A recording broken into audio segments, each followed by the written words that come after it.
Oke, jadi teman-teman kalau misalkan mau pramuka ya, jadi ketemu sama kenalan, entah itu teman, entah itu baru kenal dan sebagainya. Saya bagi dua ya, pramuka-nya saya bagi dua. Yang pertama karyawan, yang kedua pengusaha.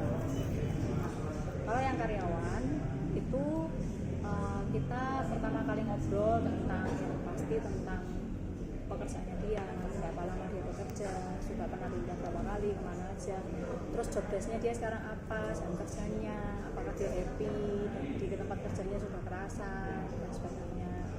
Nah, terus kita tanya harapan kedepannya kamu gimana, apakah masih memang mau di profesi itu, di posisi tempat kerja itu, atau dia punya harapan lain, misalkan buka bisnis sendiri dan sebagainya. Nah itu kita gali. Kalau sudah, kita coba pancing. Kira-kira kamu pernah dengar nggak tentang disruption? Nah, mungkin dia bilang iya atau tidak. Kita gali kalau dia tahu tentang disruption, menurut dia disruption itu apa. Nah, kalau misalkan sudah, kita jelaskan menurut pandangan kita disruption itu apa. Itu adalah inovasi yang mengganggu. Kita kasih contoh seperti bisnis online, kemudian Gojek, kemudian Indomaret. Nah, ini kan mengalahkan bisnis konvensional yang sudah ada sebelumnya. Kemudian kita kasih tahu bahwa profesi karyawan itu pun sekarang sudah banyak tergerus oleh teknologi ya. Paling gampang contohnya perbankan 2016 sampai 2018 kurang lebih ada pengurangan 20.000 karyawan karena tergantungan oleh teknologi. Kita kasih tahu sama dia bahwa yang pertama dia punya kesempatan untuk pindah quadrant dari karyawan ke bisnis owner. Yang kedua, dia harus bersiap-siap terhadap era disruption. Kan kita tidak pernah tahu disruption itu nanti mengganggu sampai kemana. Apakah juga akan mengganggu ke area pekerjaannya dia. Solusinya apa? Solusinya kita kasih tahu. Aku sekarang join di Prudential. Bisnis Prudential adalah salah satu bisnis yang anti disruption. Kenapa? Karena bisnis ini tidak bisa tergantikan oleh teknologi. Karena bisnis ini adalah salah satu dari jenis-jenis bisnis yang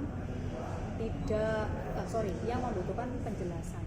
Jadi orang itu tidak semerta-merta dia tahu bahwa dia butuh asuransi atau butuh UP jiwa yang besar. Tapi kita harus mengedukasi, menjelaskan, dan proses ini nggak bisa digantikan oleh teknologi. Karena itu fact finding sesuai dengan kebutuhan nasabah, desain untuk kebutuhannya nasabah. Kemudian yang kedua, kalau misalkan dia ini pengusaha, ya, saya menganggap yang kita rekrut ini pengusaha yang kelasnya masih menengah ya, bukan yang bos terlalu gede sekali ya, pengusaha yang kelas menengah atau yang biasa. Nah, kita bisa ngobrol, tanya bagaimana bisnisnya, berapa lama dia mengerjakan bisnis itu, kemudian kira-kira ya kita kasih pujian ya, kalau udah luar biasa ya bisnisnya udah running well, udah bagus. Kira-kira kita tanya 5-10 tahun ke depan kira-kira dia udah ada pandangan nggak mau mengembangkannya bisnisnya ini seperti apa? Apakah dia mau buka cabang atau dia mau membesarkan tokonya atau apa? Dan kita tanya gitu kan. Kemudian setelah dia menjawab kita tanya lah untuk pengembangan itu kira-kira butuh modal sampai berapa banyak ya. Jadi kemudian mungkin perlu sistem baru, mungkin perlu karyawan atau bahkan orang kepercayaan baru yang harus menjaga di toko ataupun usaha yang baru yang di cabang itu. Nah, otomatis semua keributan ini kan butuh banyak. Yang pertama tadi uang, kemudian orang mencari orang kepercayaan yang nggak mudah ya. Nah kita juga tanya kalau misalkan dia buka cabang baru, otomatis kan dia harus ada tempat, entah itu ruko atau rumah atau apa. Nanti ini beli atau sewa. Kira-kira BEP-nya butuh waktu berapa lama? Kita tanya, kalau misalkan ada alternatif untuk buka bisnis yang kedua, tapi beda ranahnya, jadi beda konsepnya, tanpa modal, tapi hasilnya bisa mencapai 1 miliar per tahun. Kira-kira dia tertarik? Bisnis apa? Pasti kan dia tanya. Nah, yang karyawan maupun yang pengusaha, kita langsung to the point, kita kasih tahu.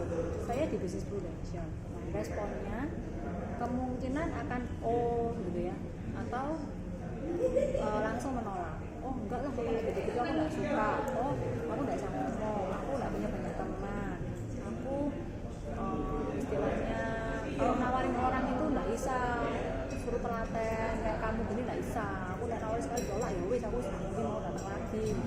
Everything yang dia katakan kunci jawabannya cuma satu, kita kasih tahu kok podo, aku dulu nggak mikir podo kayak kamu. Nah pada saat kita menyamakan diri dengan dia mirroring, maka kita kasih tahu, tapi ternyata setelah aku datang ke seminar bisnisnya Prudential, ternyata beda yang tak pikirkan. Gini aja wis, kamu datang aja, ini kebetulan ada seminar bisnisnya, kita langsung undang dia ke acara kopdar atau LTB terdekat. Nah in case kasus terburuk ternyata dia misalkan nggak datang, yang waktu kita undang nggak datang, langsung buatkan janji ketemu dengan leader direct.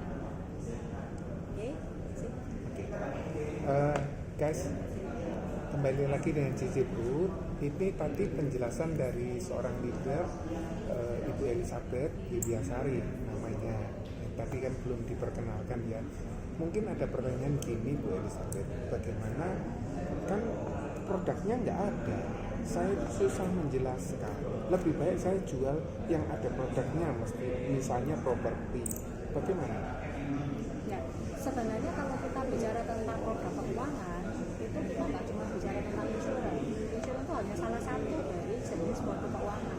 Produk keuangan yang lain seperti misalnya investasi, obligasi, deposito, semua juga nggak ada wujudnya, semua juga bentuknya kertas, sama aja sih.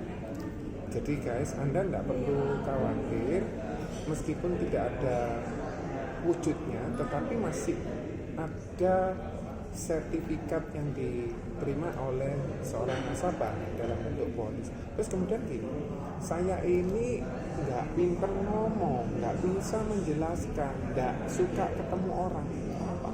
Ya tadi saya udah jelaskan, apapun objectionnya, kendalanya yang dia pikirkan, kita nggak perlu jawab banyak-banyak, kita cukup ngomong. Pasti jawabannya kok podo, ya, saya kok dulu kayak gitu. Terus nanti kalau dia itu, sudah ketemu sama leader atau dia sudah datang ke seminar, maka semua pertanyaannya dia itu akan terjawab.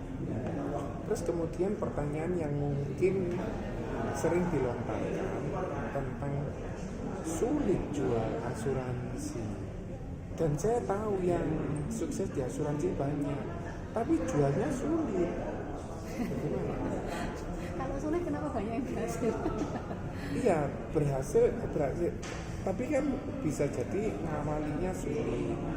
Apa toh yang harus dilakukan oleh seorang agent baru saat dia bergabung? Ya kalau itu sesi lain, nggak saya jelasin di sini. Cuman, jadi video ini saya topiknya bagaimana caranya PRAPOP dan mengajak orang itu yang sudah kita PRAPOP, fact finding, PRAPOP, kemudian diajak ke seminar, ke kopdar atau ketemu dengan leader.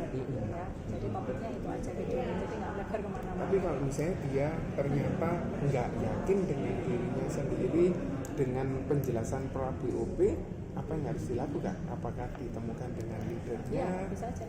Kalau kita sudah yakin bahwa orang yang kita temui itu memang calon rekan kerja yang berpotensi, ya bisa kita ajak leader kita ketemu. Tapi kalau misalkan memang dari PRAPOP, fact finding, ternyata kita menemukan dia orangnya minder, dia orangnya nggak punya banyak teman. Secara relasi juga dia nggak ada, maksudnya ring satunya juga nggak terlalu nggak punya. Ya, yang ngapain kita lanjutin, next aja. Jadi harus ada kriteria yang diterapkan ya.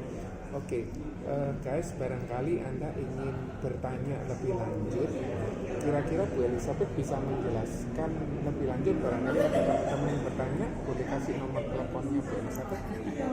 Oke, silakan tanya ke 0878 8505